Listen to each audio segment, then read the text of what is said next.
आदाब, ये आकाशवाणी है। खबरों के साथ मैं अर्जुमंद अली खान।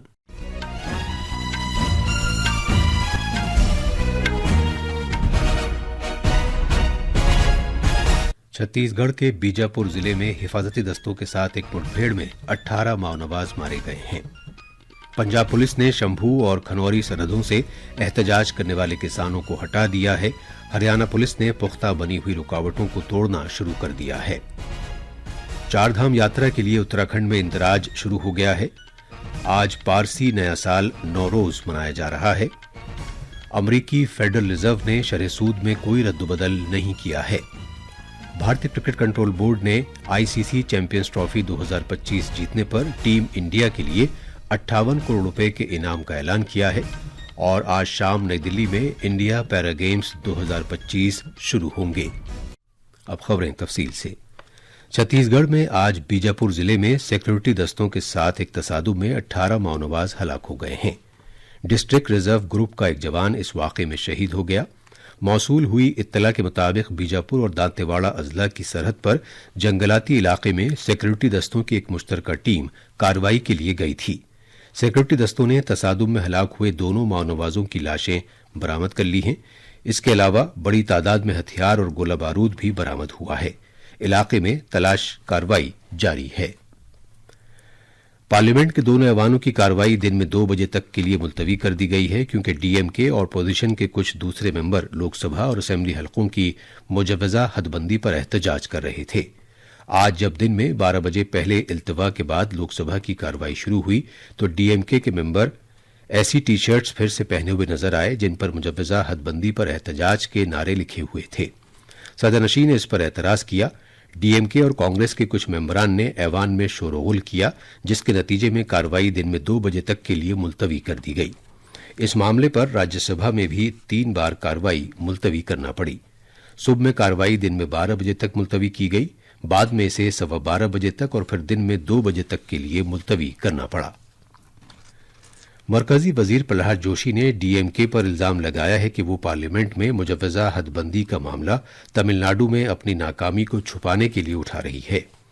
पार्लियामेंट के बाहर नामनिगारों से बात करते हुए जनाब जोशी ने कहा कि मरकजी हुकूमत मुल्क के जनूबी हिस्से के साथ नाइंसाफी नहीं होने देगी। उन्होंने कहा कि हदबंदी की कार्रवाई मर्दमशुमारी के बाद होगी। सेंसस के बाद डिलिमिटेशन का कानून के लिए पार्लियामेंट में आएगा और honourable home minister with all responsibility and sensitiveness he has told we will not allow anything injustice to happen for the southern India.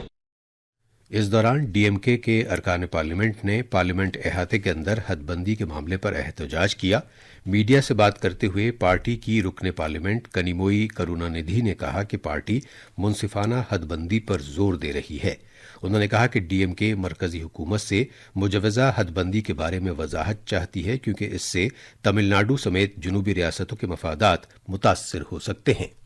Our leader, the Tamil Nadu Chief Minister, Mr. M.K. Stalin, has been raising this concern about delimitation and about how states which have controlled their population might get affected and they will be wronged. So we want a fair delimitation.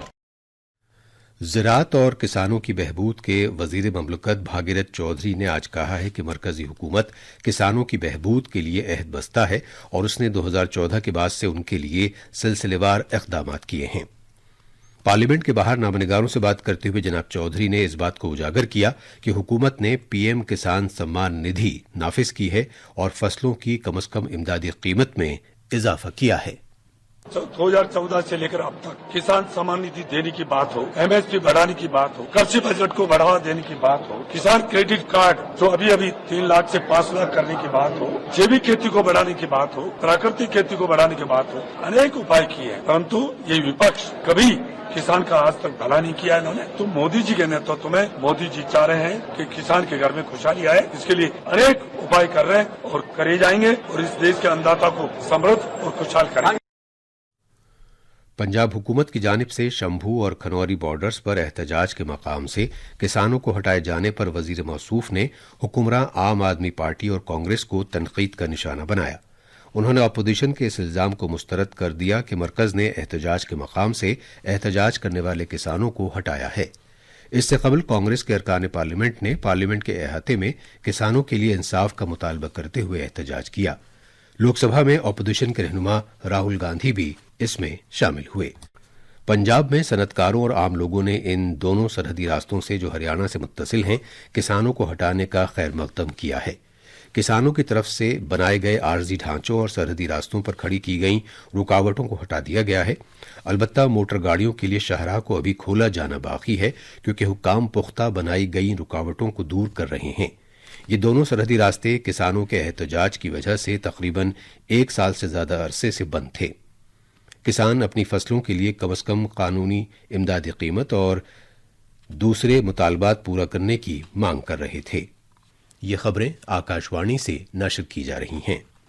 Uttarakhand में 4 धाम यात्रा के लिए registration शुरू हो गया है। इस साल रजिस्ट्रेशन में आधार के जरिए तस्दीक की जाएगी और अकीदतमंदों को रजिस्ट्रेशन के दौरान आधार कार्ड की अपनी तफसीलात फराहम करनी होंगी। कुल रजिस्ट्रेशन में से 60% ऑनलाइन जबकि 40% ऑफलाइन किए जाएंगे, जिससे अकीदतमंदों को परेशानी न हो। इस अमल में सहूलत फराहम करने के लिए हरिद्वार और ऋषिकेश समेत सफर के रास्तों पर रजिस्ट्रेशन मराकज की तादाद में इजाफा किया जाएगा। अकीदतमंद registration and tourist care .uk.gov.in पर ऑनलाइन इंदराज करा सकते हैं। वजीर आजम नरेंद्र मोदी ने पारसी नए साल नौरोज के मौके पर अवाम को मुबारकबाद दी है। एक सोशल मीडिया पोस्ट पर जनाब मोदी ने कहा कि यह खास दिन सभी के लिए खुशियां मसरत लाता है और सभी लोग सेहतमंद भी रहेंगे। उन्होंने अपने पैगाम में उम्मीद जाहिर की कि आने वाले साल में तरक्की और कामयाबी हासिल होगी और मेलजोल और हमआहंगी के रिश्ते मजबूत होंगे। वजीर खारजा डॉक्टर एस जयशंकर ने आज नई दिल्ली में 10वें CII भारत LAC कॉन्क्लेव से खिताब किया।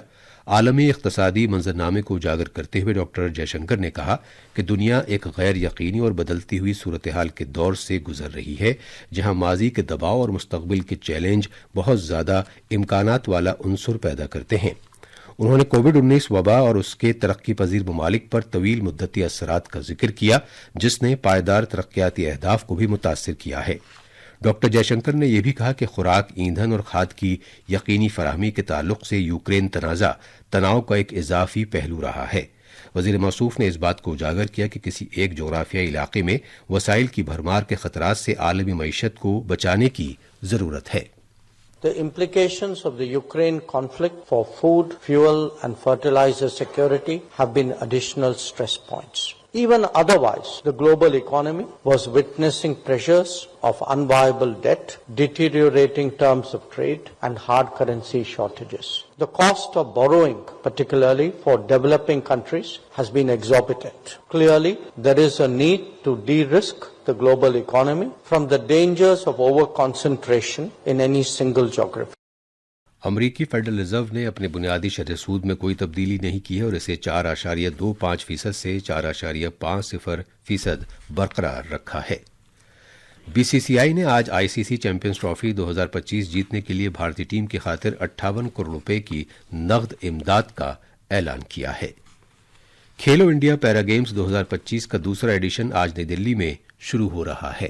खेलेगा खेलेगा मेरा इंडिया, जीतेगा जीतेगा मेरा इंडिया, खेलेगा खेलेगा। इसमें 36 रियासतों और मरकज के जेर इंतजाम इलाकों के 1300 से ज्यादा एथलीट्स हिस्सा लेंगे। जमीनी सतह पर खेलकूद को फरोग देने के लिए खेलो इंडिया मुहिम के हिस्से के तौर पर मुख्तलिफ खेलों के ये मुकाबले हो रहे हैं। आखिर में खास खबरें एक बार फिर।